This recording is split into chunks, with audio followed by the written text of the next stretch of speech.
Does anyone have a question?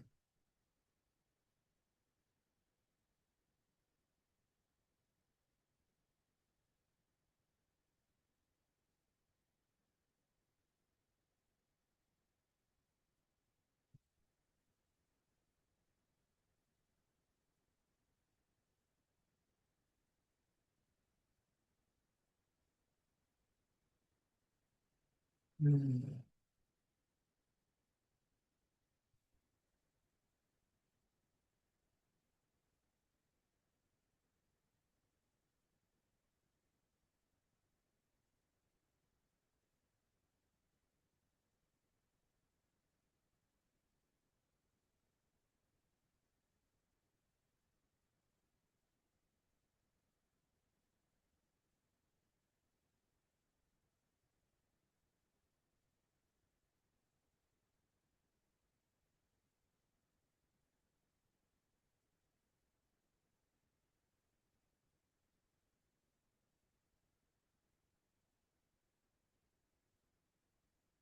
The silence is really sacred.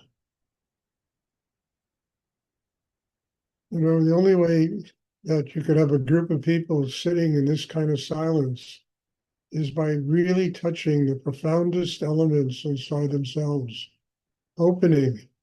I mean, it leaves you speechless. It's beyond human comprehension, and it's a power that truly transforms us.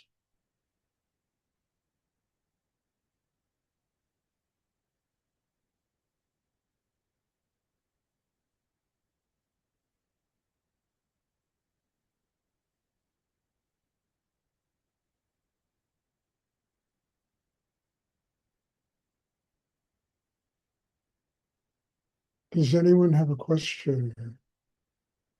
Stuart, I have a question. Yes, Bob? After all this time, I've learned that whatever projects that I do, it really has to serve my inner work.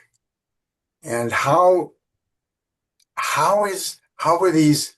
I know they do, but how are the podcasts? How is that serving your growth? Because I see it. I see it happening. Look, it's a way of, look, what I've discovered, Bob, in so many years of doing this meditation is that everything inside myself is sacred. Everything outside myself is also sacred. And in order to grow and develop and continue to develop my spiritual life, I have to stay in contact with the world. I did it through so many years of being in business, running ashrams all over the place, traveling, and, the kind of life that I've lived. My life is a little more sedentary now. Look, I'm not, if I was 40 years younger, I'd be living a different kind of life. And I need to stay connected with the world. How these podcasts came to me, I don't know. They just came. I never even knew what a podcast was, frankly. And it started working, and I started being interviewed by people literally in India, in Europe, in England, and, all over the place. People were interviewing me.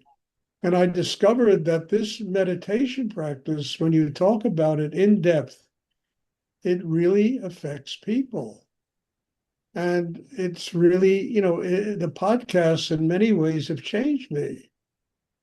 The ability to discuss what we do here with people that are completely foreign to it. And it really means that I have to grow inside. Something in me has to go deeper and really open to a much higher force of energy in the universe.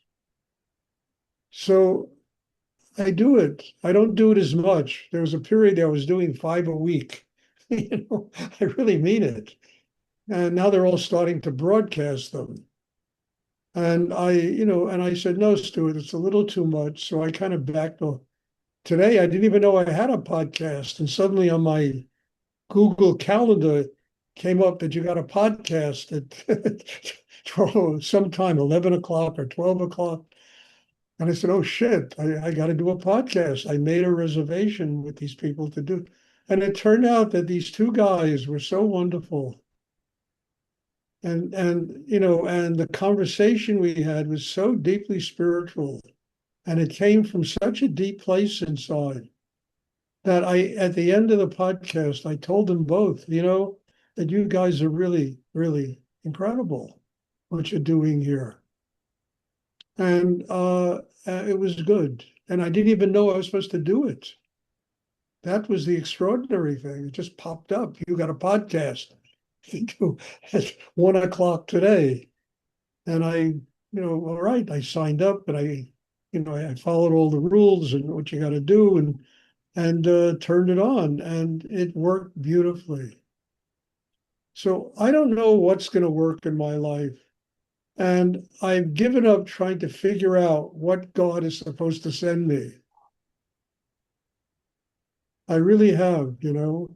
And I just open to whatever the day brings.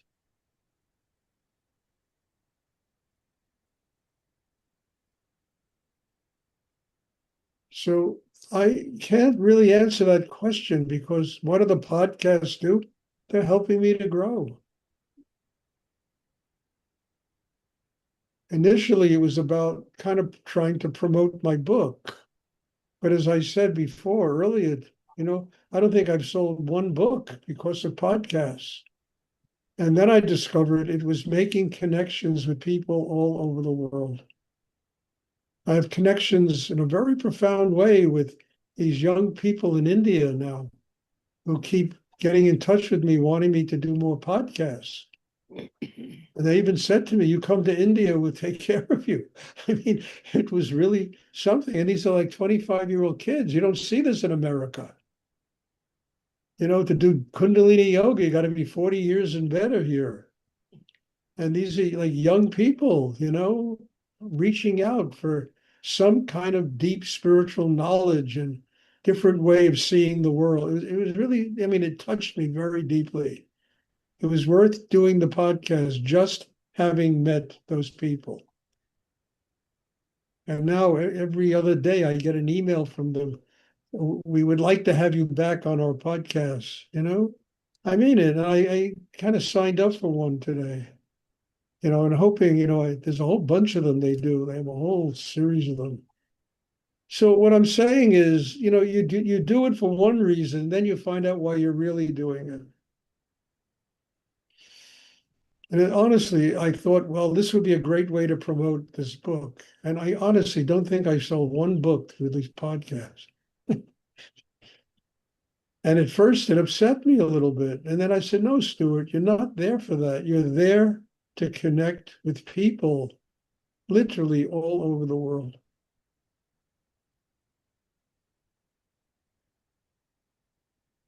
And who knows if after all of this, it touches one person who begins to come to class and has the benefit of this amazing work that we do here, then it's worth doing.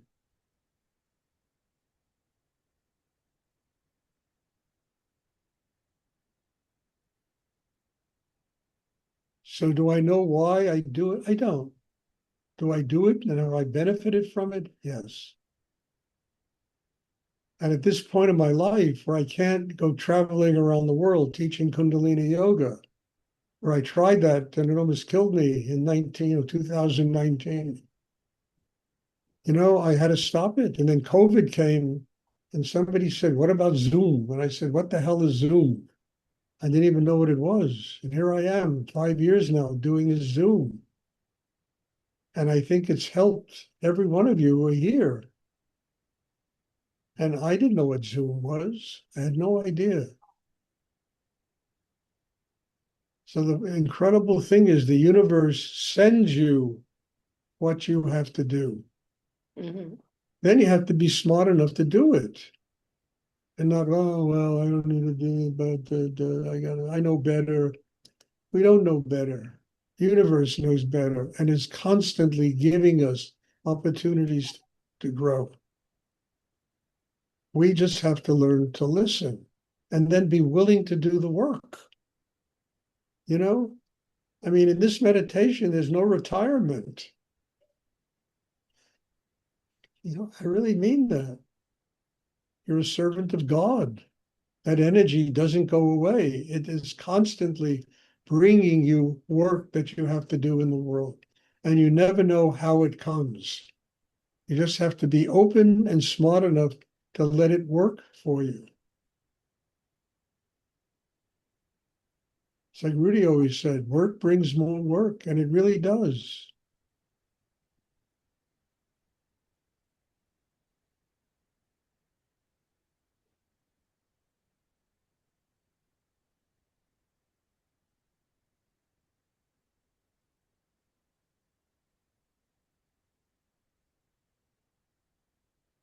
And I only had one podcast that was a pain in the ass. This guy tried to prove to the world that I was a phony. I mean, I finally just turned it off. I said, I didn't come. I told him I didn't come here for this. This is just nonsense. And I just turned it off. I wasn't there to prove to this guy that what I do is real. He wants to find out, he could come to these classes and discover what this is all about. And that was it. Other than that, people have been kind and good and open to learn and open to ask questions.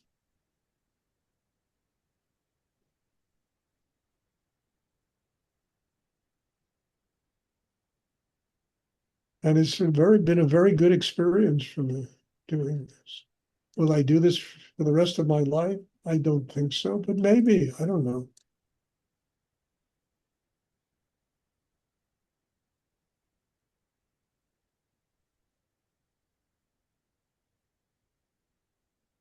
And one thing I have learned is I don't know better. I have to listen. I have to learn.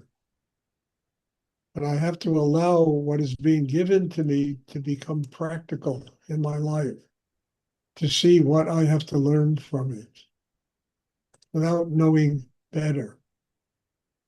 I discovered years ago, knowing better is instant death. It's the end of your life. Listening, learning, letting the universe teach you and bring you what you have to do. I mean, that's an adventure. It's like Alice in Wonderland, You go down the rabbit hole and you don't know what you're going to discover.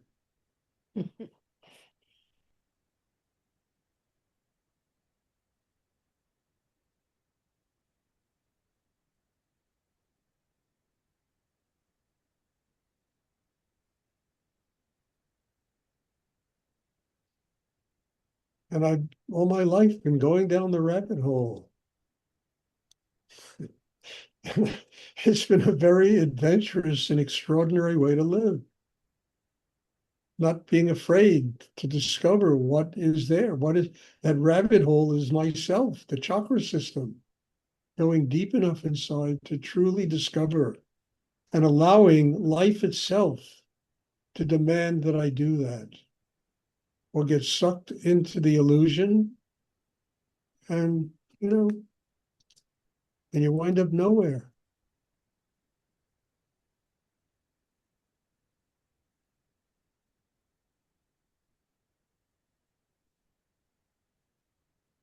Does anyone else have a question they would like to ask?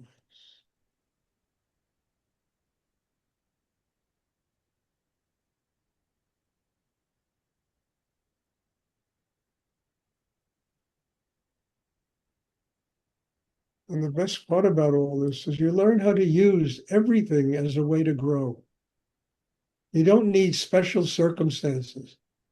Oh, I remember when I ran my gallery on 13th Street, you know how many people used to, I'm going to the Himal and I'm going to get a cave and I'm going to that place in England, with all those, I forgot what that place is called.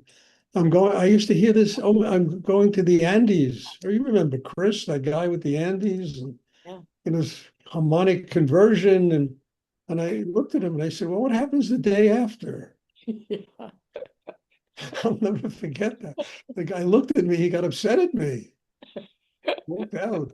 I said, what happens? I do this meditation every day. I work every day on myself. I don't have to go to the harmonic convergence in order to serve God. What happens to the day after?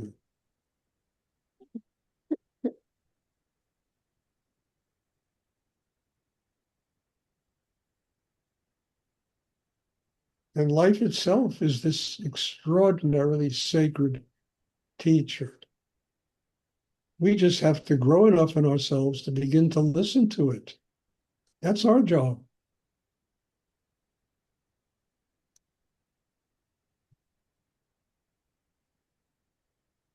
And forgetting about how important we think we are and who we are and what we are, all nothing. It's all bullshit, it's that wonderful thing in Macbeth about tomorrow and tomorrow and tomorrow and the petty pace that creeps in from day to day. Out, brief candle. But life is a brief candle. It's a tale told by an idiot, full of sound and fury, signifying nothing. One day we're all gone. That candle goes out, and all the drama amounts to, a fart in a hurricane.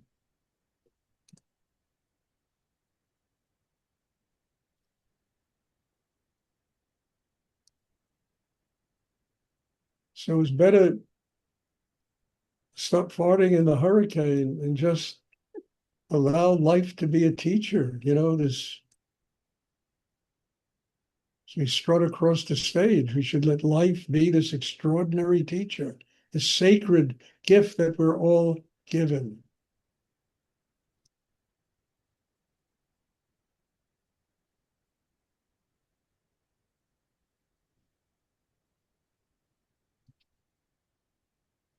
Oh, I just have one announcement to make. I spoke to Orrin a few days ago, and he's right now in a place called Bakersfield or Bakersville, somewhere in California, in a detention camp, and being held by ICE, and the lawyer got a motion that is before the judge right now to have the case retried, hoping to get Orrin off of this. He needs our prayers, he needs our wishes, he needs every ounce of positive energy. I mean, this thing is truly a nightmare. And I've been in touch with this wonderful young lady who is a friend of his, a Chinese woman, young girl, she's a friend of Orrin's, and she's been keeping me apprised of every step of the way. So send him your prayers, send him everything in your heart, send them all the energy possible, to help him get through this. It's a terrible thing. You read about it in the paper, and it's disgusting when you read about it. And here's somebody who is very dear and this wonderful human being who is going through the same problem. So I think we can all send him our blessings, our love, our energy. This girl told me they don't need any more letters because the letters that were sent did their job, and the judge is now looking over the case to decide whether they're going to retry this case. They did a motion. It's like an appeal, they did. And so that's what's going on. So please, just in your meditation and just send them all the love you can possibly send them. He's a wonderful human being, Warren. He's just a very kind and, just very sweet guy, wonderful human being. And nobody should have to go through something like this. It's just disgusting, what people are doing to other people. There's no humanity in it. There's no anyway. I don't want to talk anymore about it. Send them your love. Send them your love. Does anyone else have a question we'd like to ask? Chris, when we were bringing those Nepalese kids over, it would have been the same problem today, Yes, it would have. Yes. Exact same problem. And all we did was want to save lives, nothing but wanting to save somebody's life was involved in that. And today, my God, Yeah, it's terrible. it's a horrible thing. Does anyone else have a question they would like to ask?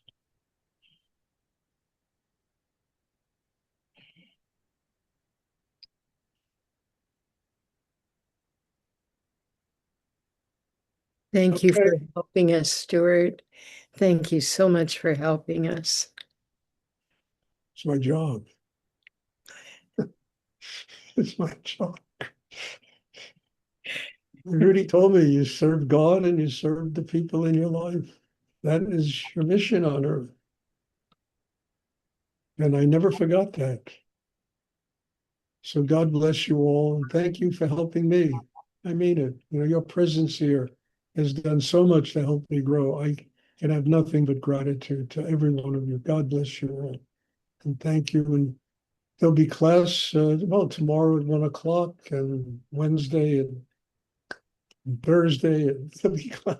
You will get notices. Thank you, sir. Thank You're you. welcome. God bless you all. Thank you and good night, Stuart.